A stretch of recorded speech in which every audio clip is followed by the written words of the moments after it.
Степановой и ее семьи. Доброе утро, доброе солнечное утро, сиреневое, тюльпанное, соловьиное. Вот сегодня мы все с вами в гостях в усадьбе Марина. Когда в 2008 году усадьба была приобретена семьей Степановых, сначала преобразования начались в парке, потому что парк был в безобразном состоянии. Ручей, который вы видели, поваленный называется, был полностью заболочен, и были обнаружены некоторые артефакты, где вам нравится. Это тоже у нас такая разрешается. Это вот женский пистолетик первой половины 19 века. Какой маленький. Тяжелый, осторожно. Да. Однозарядный какой-то? Да, да, вот такие вот Маленький, обнаружили, штурманный. да. Также были обнаружены некоторые артефакты со времен Великой Отечественной войны, потому что здесь и об этом мы поговорим чуть позже.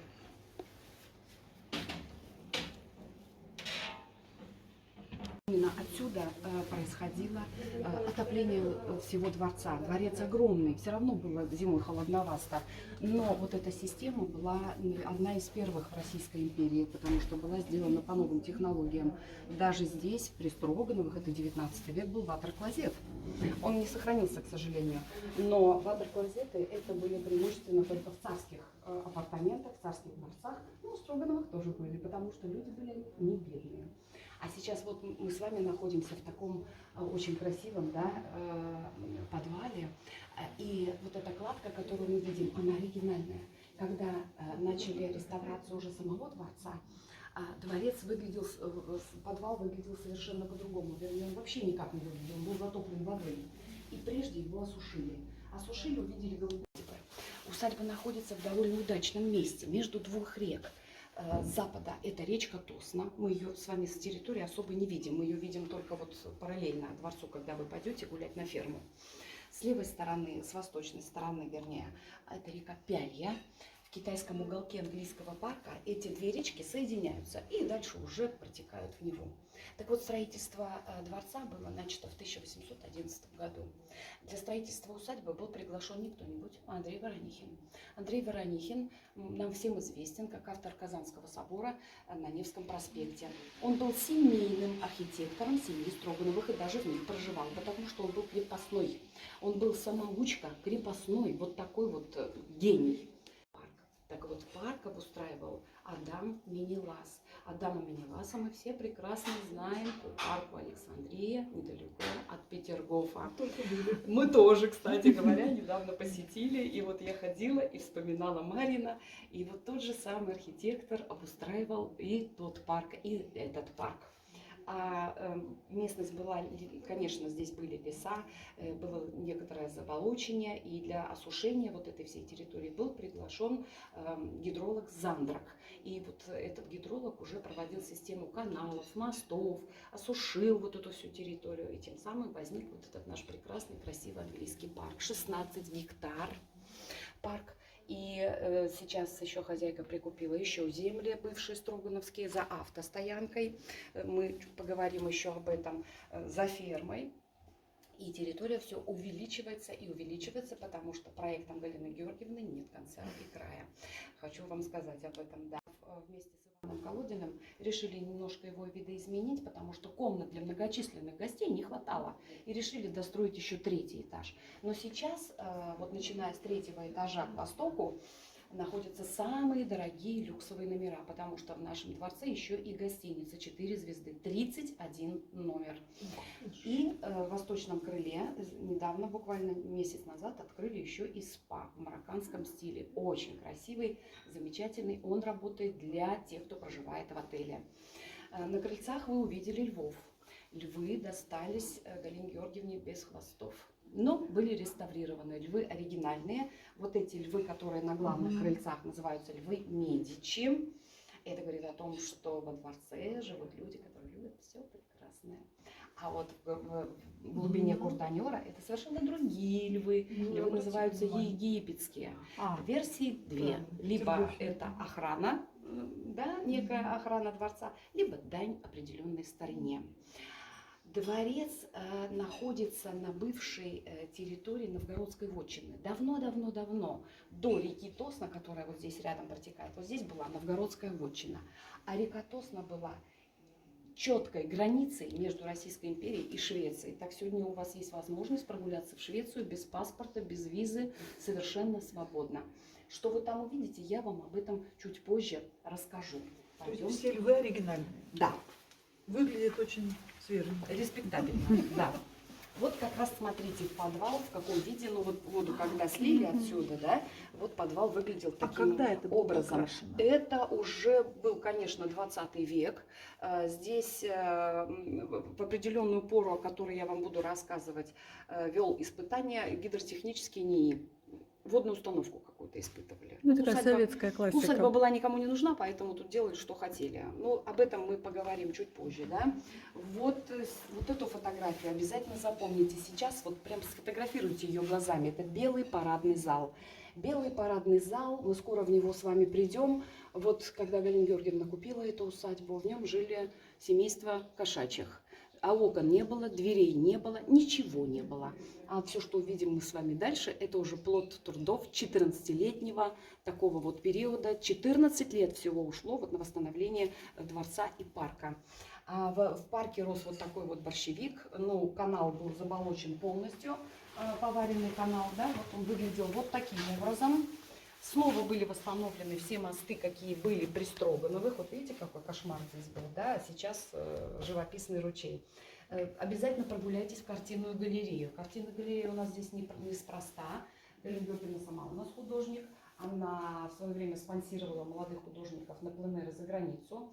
Она содержит свою частную галерею «Петербургский художник» Мойка Стол. Это ее частная галерея картинная. Она обожает художников-шестидесятников и современных художников-реалистов. Так вот, картину галерею тоже зовут. Да, ну вот было оно таким в 2008 году. А что здесь было? Ну, какая-то трансформаторная будка, которая теперь вот является очень живописной, очень красивой картинной галереей. Коллекция здесь находится во дворце. Это коллекция прялок, коллекция уже крестьянского быта. А вот вторая коллекция старины находится на ферме. Это каретный двор.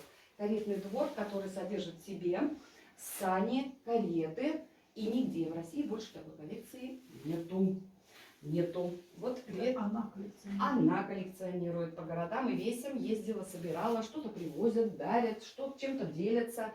Ну, ведь эти все, которые вот этим всем занимаются, они же дружат, да, друг другу помогают. И тем самым вот коллекция все время увеличивается. Ну вот в частности даже вот такая вот, как вы думаете, что это может быть такое? Люлька. Правильно, вот редко кто сразу отвечает.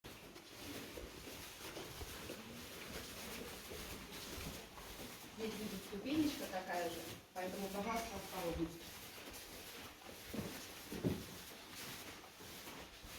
А это чья фотография? Это совершенно неизвестная девушка, абсолютно. Хорошо Просто вписывается. вписывается в интернет. Да. Ну вот и здесь как раз были погреба, был вот такое вот хранилище, холодильник, глыбы льда вырезались из льда в реке, складывались сюда, и продукты прекрасно хранились. А по желобам лед, когда таял, по желобам вода отсюда вытекала. Ну, поскольку сейчас уже температура здесь совершенно другая, здесь мы видим возможность инсталляции крестьянского быта. Прохладненько, но не настолько, чтобы мясо, например, хранить или колбасу. А вот такие заготовки, какие делают работники фермы, здесь хранятся, конечно, прекрасно. Да. Несколько лет назад был посажен на ферме 100 яблонь были высажены, 100 вишен были высажены. И вот буквально год-два, и уже на столах наших гостей будет и вишневое варенье, и яблочное варенье. А сейчас у нас в основном из физалиса вареньем угощают гостей наших в охотничьем ресторане, либо варенье или цукаты из айвы, которая здесь растет великое множество. Но она не такая.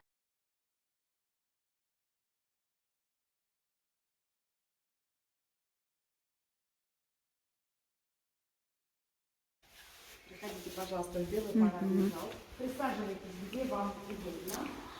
Вот это да. Вот это да. Какая Дворец здесь- коттедж отдыхает. Ну, кроме кабинета, конечно. Насколько оригинальная мебель? Она оригинальная, но не принадлежала Строганову. Хоть попробовать на таких диванах посидеть. Посмотрите, на каких вам нравится. Сейчас я вам расскажу историю усадьбы. 1726 год. 1726 год. Баронесса Мария Яковлевна Строганова побывает здесь, 10 деревень и 2 пустоши. Для ведения охотничьих всяких дел. Особой деятельности здесь не ведется, а вот потом, через много-много лет, эта вся местность достается в наследство ее правнуку. Правнука зовут Павел Александрович Строганов. Вот он здесь на портрете. Павел Александрович Строганов. Кто такие Строгановы? Строгановы – это баснословно богатый русский род. Баснословно. Они начали свою деятельность в 15 веке на добыче соли в Приурале. Соль стоила дорого. Соль они стали продавать, заключать договоры, возить ее по разным городам и весям. И потихонечку стали дружить с императорским и царствующим особам. А раз такая дружба завелась, значит, императорские особы выделяют Строгановым наделы земли. День Строгановых был такой: богатство отчизне, а имя себе. И вот все поколения Строгановых четко придерживались вот такого девиза. И был такой уже момент однажды настал, что у них было 1,5 миллиона гектар земли и более 50 тысяч крепостных. Екатерина II даже говорила, что когда же Строганов обанкротится, я никогда этого не дождусь. Ну, не дождалась, потому что они молодцы. Они вкладывали деньги в строительство храмов, в строительство городов, в строительство всевозможных мастерских. Они даже жемчуг выращивали, вот до такой степени, да. Они даже, у них были иконописные мастерские. Строгановский стиль всегда отличался от иконописных, потому что их иконы в строгановском стиле выглядели более нарядно, красиво и празднично, чем классические варианты иконописи. И, конечно, потомки, молодежь получали образование за границей. Так и Павел Александрович Строганов получал образование во Франции и постигал там науки всевозможные. И в то время, когда он учился во Франции началась революция французская. Он так не проникся, дело за детьми богатых людей и сказала: нет, Строганову в Россию, потому что он здесь принесет пользу гораздо больше. И быстренько его проводили обратно на родину. На родину он приехал к своей маме в имение Братцево под Москвой. И вот там буквально через несколько лет он встречает любовь всей своей жизни. В соседнюю усадьбу приезжают гости, и среди гостей он встречает девушку, очень интересную, симпатичную, невысокую, стройную. И звали эту девушку Софья Владимировна Голицына. Вот здесь она на портрете. Молодые люди полюбили друг друга, поженились, и это был блестящий союз. Но не меркантильный, а союз был действительно по любви.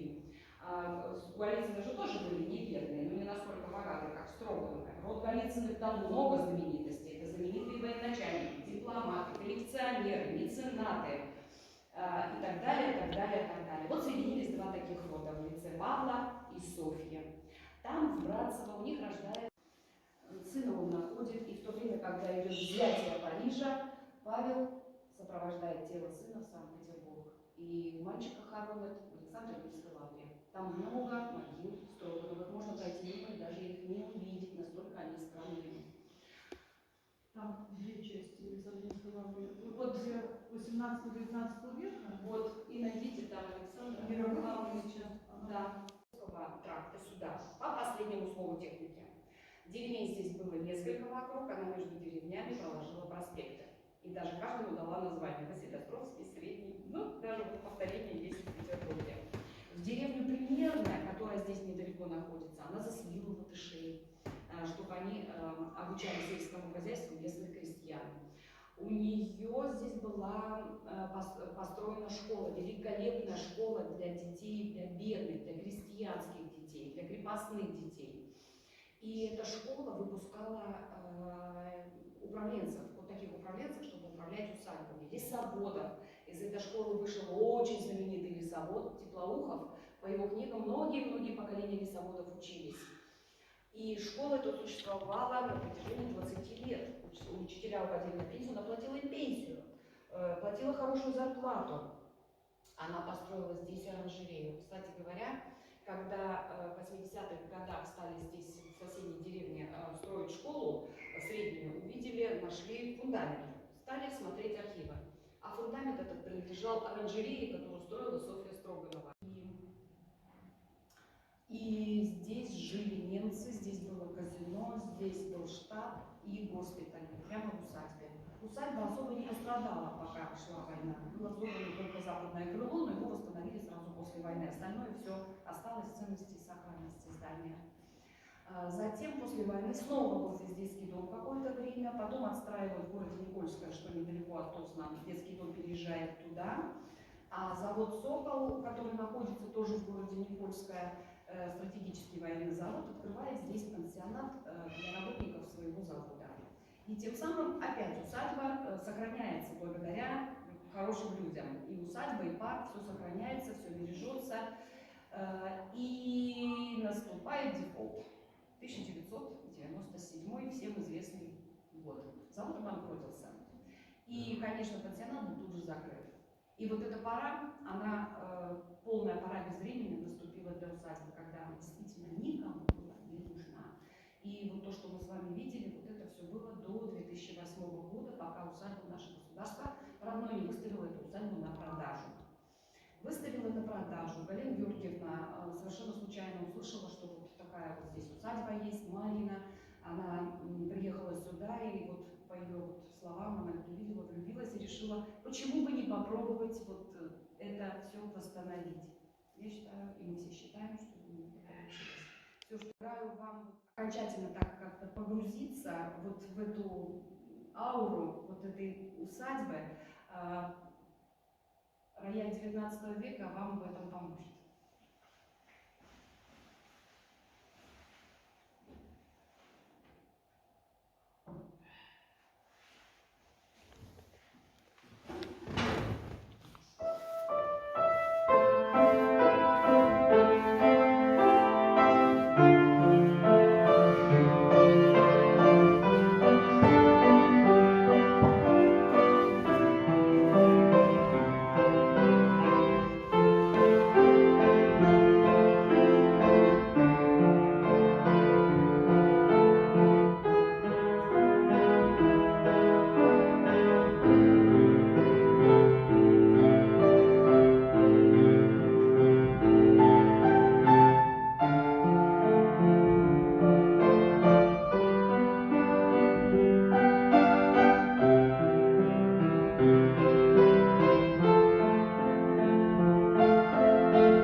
Спасибо.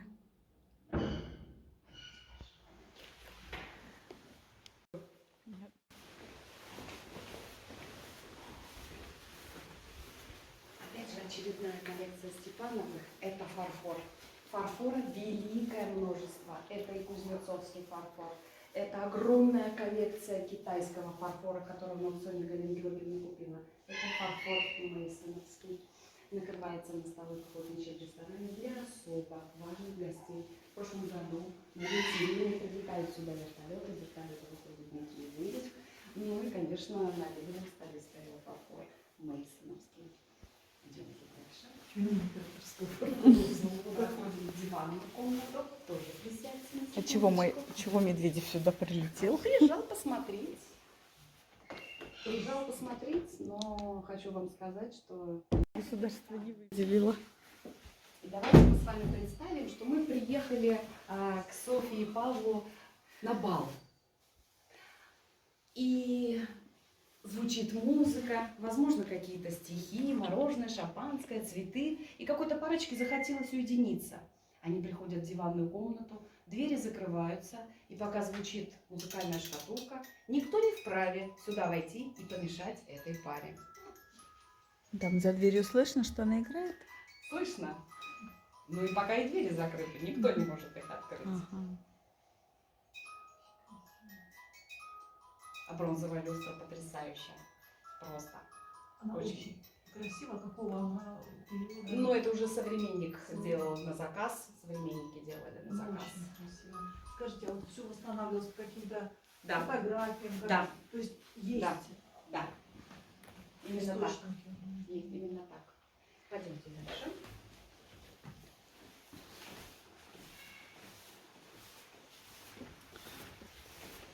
Боже мой, какая красота. Библиотека. Мебель библиотеки выполнена из карельской березы, а книжные шкафы из корня тополя. Камины действующие, над каминами зеркала с большим секретом. Когда здесь проходят всевозможные конференции, ведущий нажимает на пульт, и вместо зеркала у нас с вами телевизор.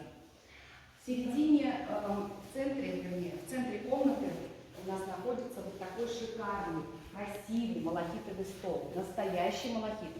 Оригинал из Мариинского дворца, одна из немногих вещей, которые сохранились, он находится в Эрмитаже. Точно такой же стол в мастерской Андраханова был изготовлен для Марьина. 8 лет из таких кусочков собирали. 2013 год потомки Голицына решили приехать сюда и посмотреть, что здесь происходит. Голицыных же много, семьи многодетные, они многие успели до революции уехать отсюда. Приезжали сюда погостить. Права не предъявили, остались довольны, денег не дали. А вот у Строгановых осталась-то всего одна по женской ветке. Мужская ветвь прервалась давно, и во Франции сейчас проживает такая Элен Строганова. Она сюда не приезжала, она приезжала в Приуральские владения Строгановых, откуда они начинали свою деятельность, и выделила хорошую сумму денег на реставрацию храма, который строили именно Строгановы. Они снят фильм документальный, как называется, Элен Строганова. Она 1943 года рождения, ни детей у нее нет, и вот на ней ветвь окончательно прерывается. Так что вот так вот. Это мы потом. Да, просто потрясающе.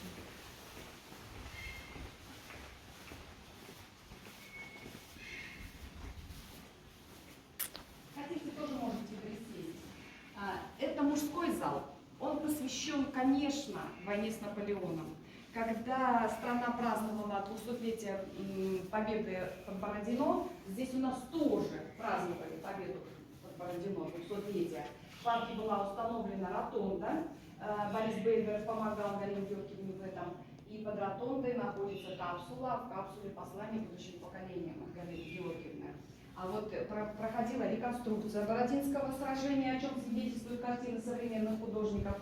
А вот реконструкцией руководил никто иной, как печально известный профессор Соколов, который возомнил себя Наполеоном. Да? Вот. Ну, тогда он еще был в адеквате, поэтому был приглашен сюда вот для такого праздника.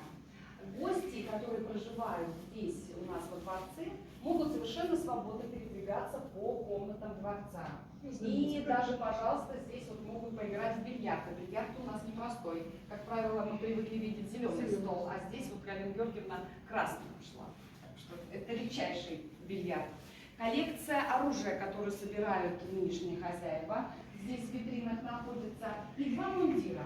Один мундир – это точная копия мундира Павла Строганова, а второй мундир – это точная копия мундира Александра Первого. Павел Александрович был тайным советником Александра Первого, и также они дружили. Но настал момент, когда был некий разлад на тему крепостного права. Павел Александрович как-то вот Александру Первому советовал отменить крепостное право, но Александр к этому был не готов, это серьезно, когда близились тогда преобразования, и на этой почве они немножко поссорились. Но потом дружба все равно встала на свои рельсы. Александр сюда приезжал. И настенные медальоны, помните, я вам говорила, исчезнувшие были. Вот Галина Георгиевна восстановила полностью всю коллекцию, и они заняли свое прежнее место в античном стиле. Дальше мы не идем, потому что там идет вход в дорогие, самые дорогие люксовые номера. То есть интерьер уже совершенно нет никаких комнат для отдыха и проходы вот в самые дорогие люксовые номера. Ну, вот, идем дальше, у нас еще.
Здесь у нас архив усадьбы, начиная с самого ее начала существования. И, конечно, гости могут тоже полистать и посмотреть. Ну вот, например, 1817 год. Открываем и читаем, что же тут происходило, в какое время в усадьбе. Все это вот с любовью, все оригиналы отсканированы Галиной Георгиевной, и весь архив сохранен. То есть он ведется от с тех От пор самого начала. ведется. Да. И здесь хранятся отсканированные документы, и сейчас Да. продолжают. Да, он требует, конечно, уже вот скорейшая будет скорая реставрация, потому что вот эти шкафы, они оригинальные, Галина Георгиевна их купила в Швеции.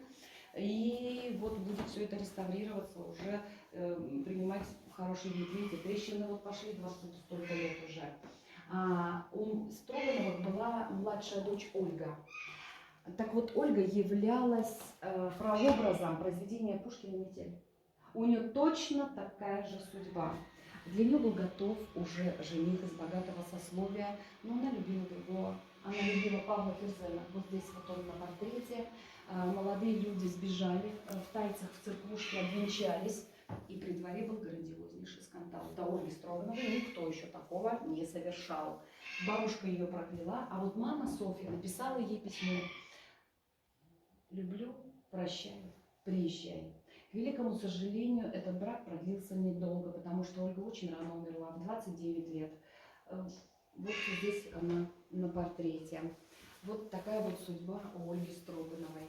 То Софья Строганова не очень его любила. Его любила ее мама. Так вот, о маме мы поговорим в следующем зале. Осторожно, здесь ступенечка такая небольшая. Красная гостиная или бывшая почивальня мамы Софьи Владимировны. А кто же ее мама? А мама у нее Наталья Петровна Голицына, которая являлась прообразом произведения Пушкина «Пиковая дама». Именно она была прообразом вот этого произведения. Дама непростая, дама очень серьезная, очень строгая, очень высокого о себе мнения. Она вставала только перед императорскими особами, а в остальное время все перед ней стояли. Сюда она приезжала в гости к своей дочери, к Софье, самая любимая у нее дочь была, у нее было 5 детей. Старшего она потеряла младенцем, а всем остальным четверым она дала великолепное образование и удачно выдала замуж или женилась. Здесь у нее была опочивальня. Она приезжала сюда на протяжении 25 лет, для нее готовилась зеленая коляска, она любила на ней кататься по лесам и долам. И когда сюда Наталья Петровна приезжала, усадьба уже жила только так, как хотела она, и никто другой. А есть еще версия, почему ее называли пиковой дамой. Когда она еще была молодой, она там была спортивная, она участвовала в скачках с пикой наравне с мужчинами. И вот как еще вот такое бытует вот поверье, что вот поэтому ее еще и пиковой дамой называют. Второй момент. Здесь в Марьино жили два художника. Один художник — это Ермолай Яснаков. В березовую гостиную. Но здесь у нее уже кличка при дворе такая — усатая княгиня. Потому что в возрасте начала расти растительность на лице, да, прожила, кстати, очень долгую жизнь, 96 лет. Воспитала прекрасных детей. Ну, Софью вот мы уже немножечко знаем о ней, а еще один из сыновей, Дмитрий Владимирович Голицын. Чем он отличился? Он был на протяжении 23 лет генерал-губернатором Москвы. И Москва расцвела за те годы, пока он ей руководил. Это Большой и Малый театры были построены. Это сады, парки и скверы. Когда он скончался, его хоронила вся Москва, его люди обожали. И каждому, кто участвовал в похоронах, было подарено золотое кольцо на память о этом событии. Вот такого сына она еще и воспитала. А вот фотография хозяйки и ее сыновей здесь скромненько в уголочке находятся. Галина Георгиевна и ее два сына. Один из сыновей управляет фермой, то есть проект ферма — это уже его вотчина. А Галина Георгиевна с мужем уже управляют дворцовым парком. Ну, опять же фарфор. Идем дальше.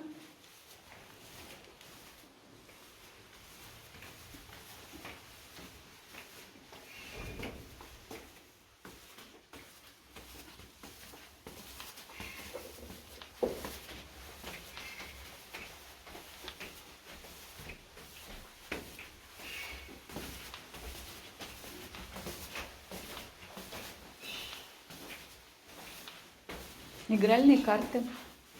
Где играть? Да, Вот да, здесь. коллекция игральных Я карт. люблю игральную карту. Можно еще показать Эрмитаж. Карта. У меня, возможно, есть. Надо посмотреть. У меня больше. Ну, понятно. Галина Георгиевна у нас хозяйка усадьбы, очень скромный человек.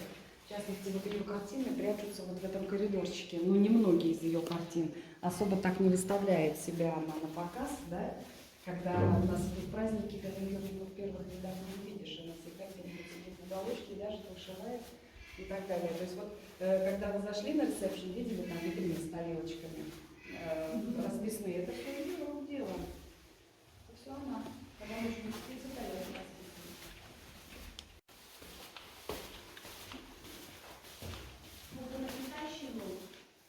Было во времена Екатерины II китайщина. Здесь у нас в усадьбе это два объекта. Это китайский кабинет. Я его обожаю, обычно сюда никого не водим. Но не могу я его пройти мимо, посмотреть вот такую красоту. А второй объект — это китайский уголок в английском парке. Пойдете гулять, обязательно его увидите. Вот в прошлом году он был полностью затоплен водой. Вот такая вот весна была. А в этом году, к сожалению, вот мы не увидели такой весны, хотя и снега было много, не утонул наш китайский уголок. Ну вот здесь вот такая вот красотень. Недействующий комод внутри пустой. Пустой. Как из Академии Штиглица. Да. Ну да, тот, конечно, меня потряс. Угу. Тебе нравится. А вот тут не написано, кто Это подарили Галине Георгиевне. нравится мне. Да. Архитова. Готический кабинет — это тоже определенная даль моде. Первый готический кабинет, он был изготовлен братьями Гамс, знаменитыми краснодеревщиками, и часть из этого кабинета находится тоже в Эрмитаже. А здесь уже восстановлено в другой мастерской по фотографиям, которые сохранились, по каким-то эскизам, воспоминаниям и так далее. Второй объект готики Это церковь, которая находится в западном, на западной стороне парка, но она не принадлежит усадьбе. Церковь была построена при Голицыных. Это православный был собор Троицкий в неоготическом стиле. И вот именно вот в этом соборе была усыпальница Голицыных, которые вот здесь вот жили и умирали и так далее. Все разорено. Церковь, конечно, принадлежит сейчас Русской Православной Церкви. Галина Георгиевна желает ее восстановить, но 8-й суд опять проиграла. Не отдают. Портрет Петра, сына Галины Георгиевны, вот он занимается фермой. Петр занимается фермой. Красавец. Справа или посередине? Нет, вот справа. Посередине это потомок Строгановых. Да, вот я и думаю, что... Ну, у нас коллекция одежды есть, сшитой по лекалам 19 века. И можно нарядить, начиная от ребенка, кончая мужчиной, да? Шахматы, в нарды. А я вас приглашаю сыграть со мной в очень простую игру, в которую любили играть дворяне. Игра в карты называется «Фараон». Приглашаю вас сыграть на усадьбу. За игральный стол? Да. Это очень просто, я вас научу. Присаживайтесь. Сначала мы решаем, на усадьбу будем мы играть или на ферму. А нам все равно. Ну давайте на усадьбу, да? Тогда весь банк мы собираем в кучку. Это самый дорогой. Теперь каждая из вас из колоды должна выбрать карту. Одну. Из своей? Да. Запомните эту карту и отложить в сторонку. А тут всякие. Любую. Какая вам нравится? То есть ее вытащить и отложить? Да, да, да. И запомнить ее нужно. Угу. Я начинаю банковать. Влево и вправо, влево и вправо. И когда вы увидите, кто-то из вас обеих, свою карту, вы говорите «Стоп, игра». Угу. Если эта карта находится справа от меня, тогда усадьба ваша. Угу. Если карта находится слева от меня, то усадьба моя. Приступаем. То есть из нас двоих кто первый? И кому еще и нас достанется? Из троих. А что надо сказать? Стоп, игра.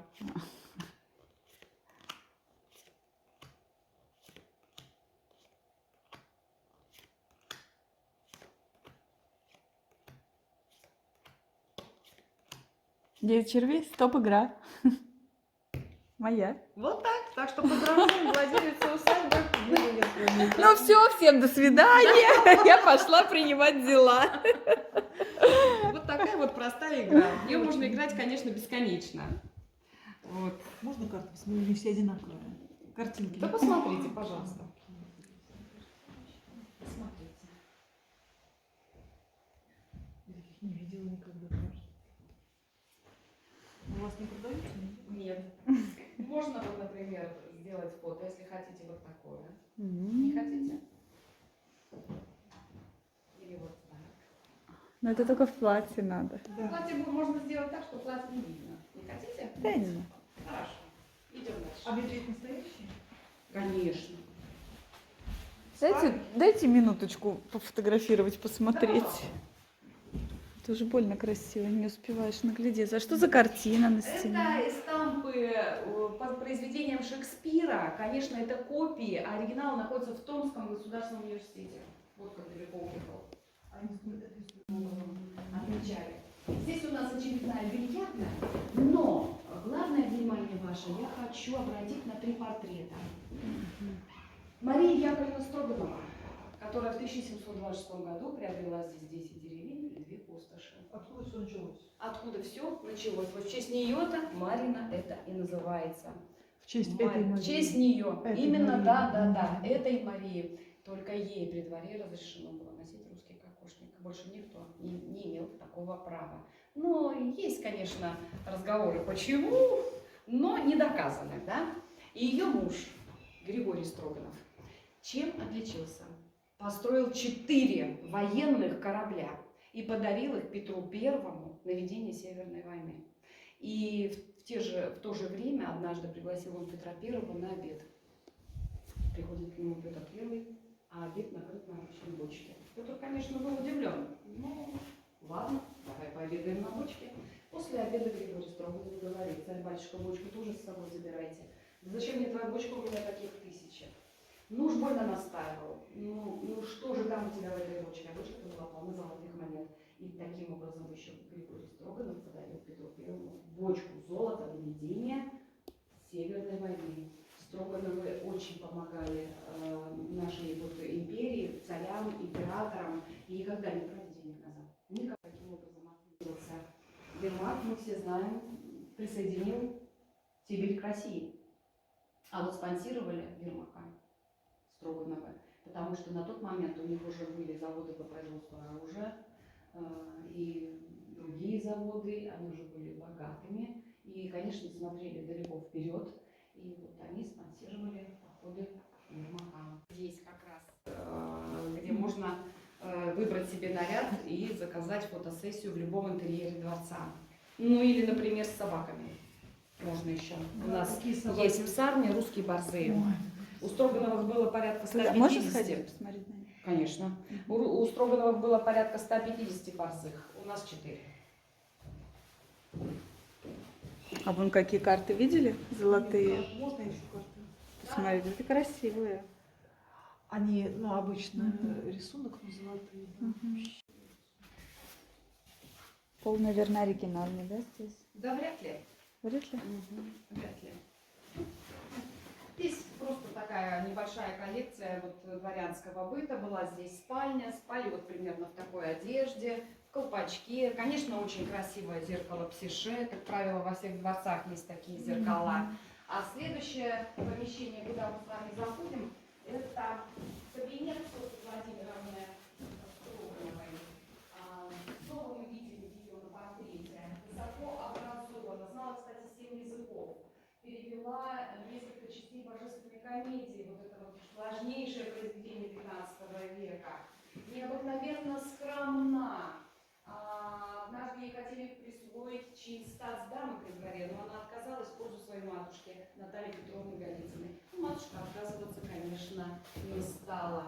Сам Державин писал о Софье: «О, сколь, София, ты прекрасна своей нежной красотой». Вот благодаря вот такой вот Софье мы находимся с вами здесь. Благодаря семье Степановых, Галине Георгиевне мы находимся с вами здесь. И я думаю, что еще много-много лет люди будут сюда приезжать и видеть вот эту всю красоту. Хочу немножко рассказать вам о проектах Галины Георгиевны.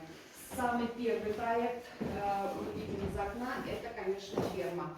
Ферма находится, вы можете пройти по Красному мосту и прямиком на ферму. Там вы увидите 28 страусов, 6 альпак, стадо овец, птичник, псарня и так далее, так далее, так далее. По пути в парк вы увидите павлинов. Альбиносы у нас павлины-то очень интересные. Такая сказочная история произошла с ними. Когда их мама отложила яйца, отказалась сидеть, высиживать яйца, яйца подсунули под курицу. И курица высидела наших павлинов-альбиносов, вот таких красивых. Вот здесь вот река Тосна, помните, я говорила, которая граничит, была границей между Российской империей и Швецией. А вот дальше канал, это уже рукотворная, называется водная феерия. Это система мостов и каналов, которых, конечно, лучше увидеть, катаясь на лодке, потому что это очень красиво. Примерно то же самое, что было и при Строгановых. Галина Георгиевна вот эту водную феерию практически уже подходит к концу. Рекомендую покататься на лодке и посмотреть, туда вот дальше прокатиться. Еще 2 проекта подходят к концу за автостоянкой. Первый проект – это парк памяти. Как оказалось-то, что 9 мая людям окрестных деревень некуда прийти, цветы положить. Галина Георгиевна сказала: не вопрос. Посадили 100 красных канадских кленов, возложили камень, сделали дорожки, и парку было дано начало. И буквально на следующий год уже будет установлен памятник. И, конечно, уже теперь людям будет куда прийти 9 мая. А чуть правее у автостоянки подходит к концу следующий проект. Это японский парк. Необыкновенно красивый.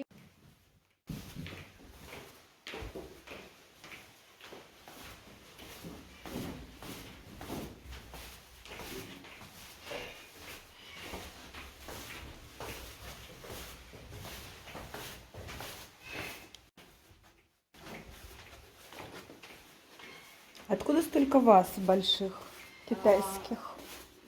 Это Галина Георгиевна приобрела огромную коллекцию на аукционе сразу. Сразу целиком такую большую коллекцию. Это сколько же штук-то их? Никто не знает. Тут их просто вот Никто не знает, Мгм. сколько. огромнейшее количество. Да.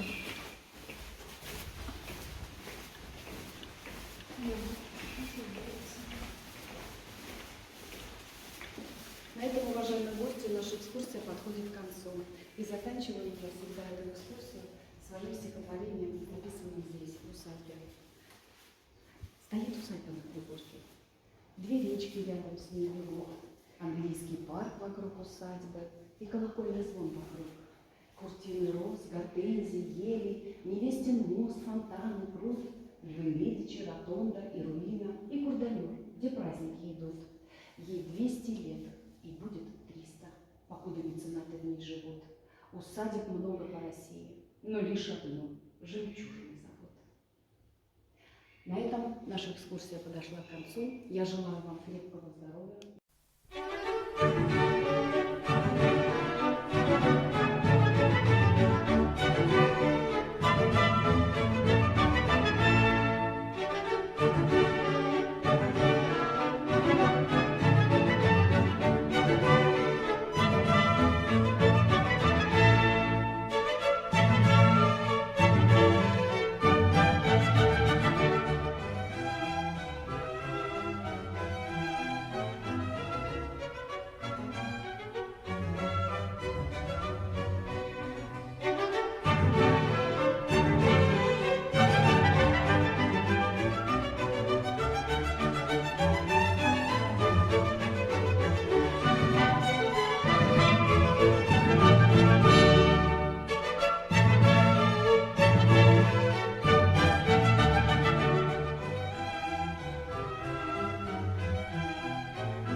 Thank